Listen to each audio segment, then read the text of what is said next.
Hello and welcome to another episode of Strange Antiquities. We are starting day 17. We've got this really, once again, cryptic card that we've got to figure out. So let's go to the catacombs and see if there's anything that makes even the slightest bit of sense with reference to that card.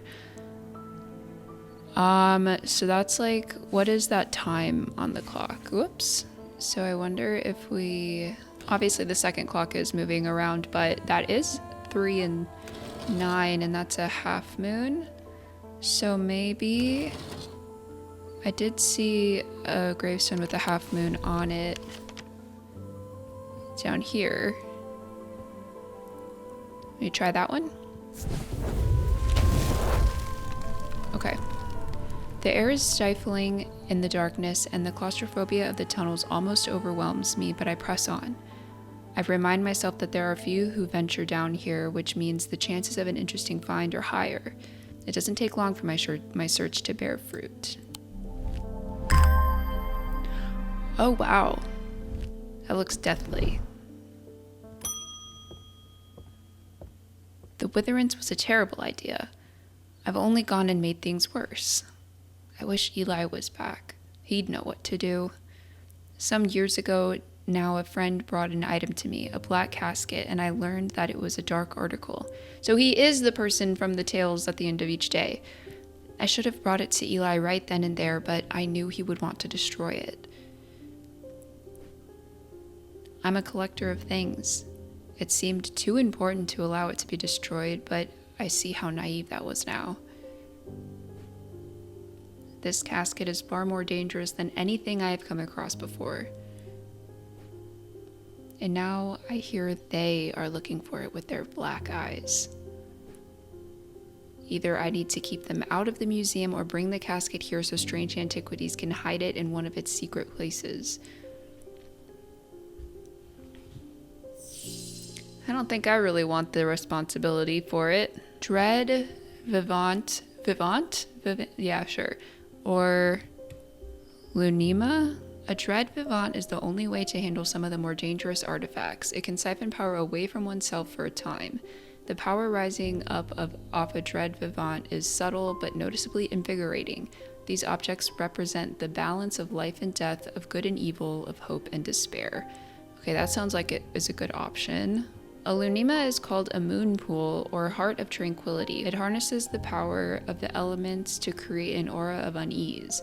They can be used to keep people away from places they are not welcome. There is a superstition among thaumaturges that says that a Lunima should not be used when the moon is full. It's not known where this idea has come from. I like the other one better. The Dread whatchamacallit. And it says what does it say? It says a slight sense of unease. So I feel like this might be it. Feels unusual. I think we go with this one.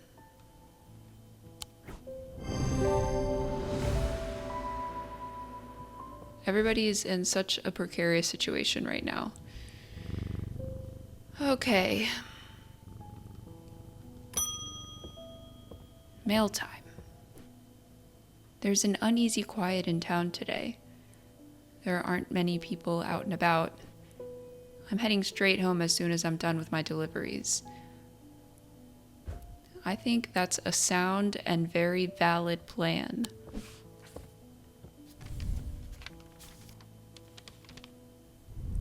I have recently come into possession of a number of texts on the subject of arcane artifacts.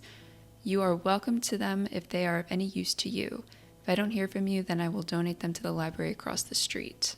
So the library is across the street of wherever this is. So is the library... Okay, here's the library. So across the street is here. Okay, several of the scrolls look promising, but they are written in the Dradic script, and my understanding is too rudimentary to make use of them. If Verona was around, I'm sure she could translate them, but she isn't, and I can't. Verona, I need you. We need you. Don't you understand? So I wonder if there's like translate or language in the index. Translation, yeah. So Okay, Babelia, we have done this before, so let's go look for it.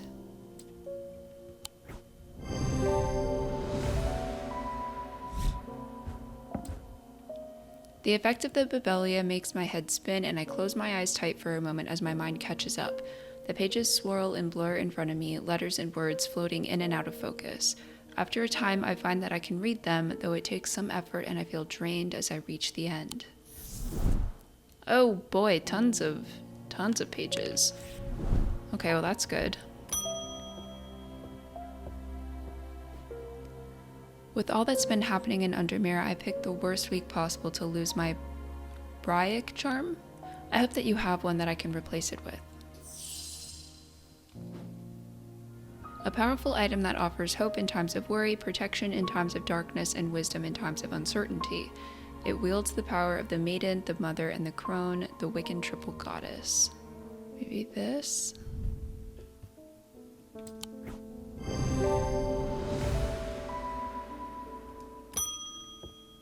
Eli, your brother needs you. Go help your brother. I'm sorry I did not intend to be away for so long.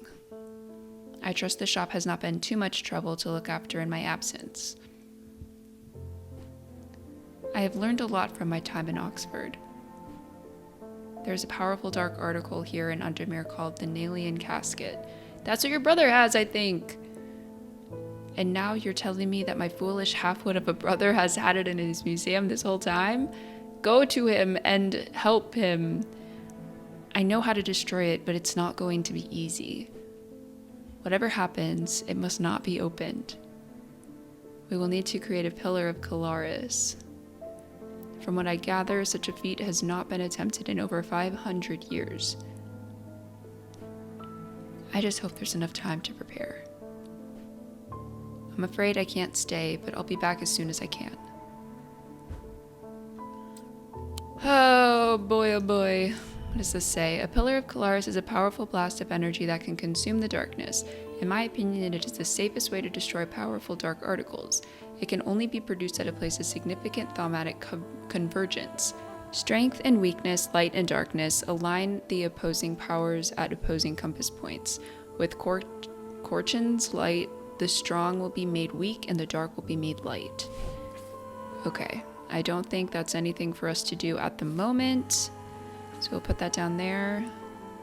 And let's move on to the next. I've had my energy drained by some disturbing evil power. For days now, I felt tired and frail, and then today I found something that horrified me. Beneath my bed, I discovered a carved wooden effigy with a strange symbol painted on it. I don't know who has done this to me, but all I want for now is to lift this feeling of weakness. Let's see. So she doesn't want to be weak. So maybe there's something about strength or strongness. Okay, fortinance. All right, and we have looked at this one before. So let's go search the shelves.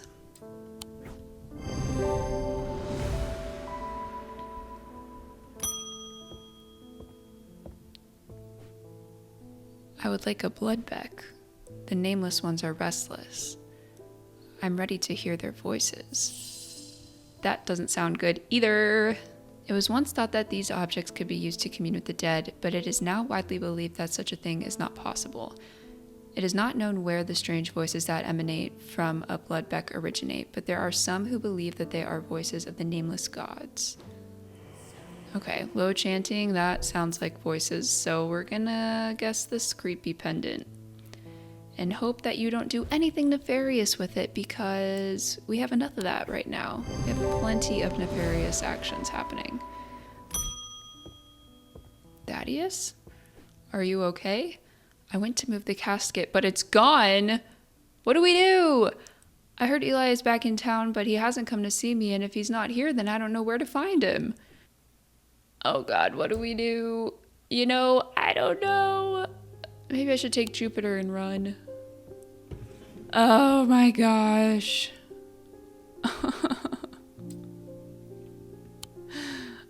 I don't know.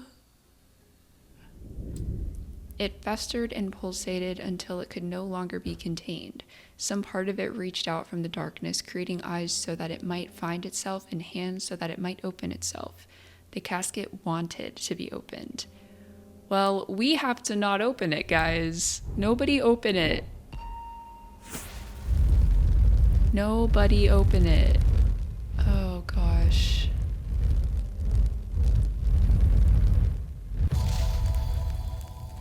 Oh, man.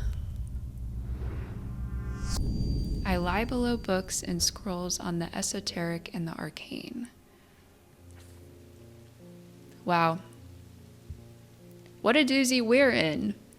But before we start day 18, we're going to go ahead and close out the episode here. Thank you guys so much for watching. I really hope you enjoyed it. And until next time, bye.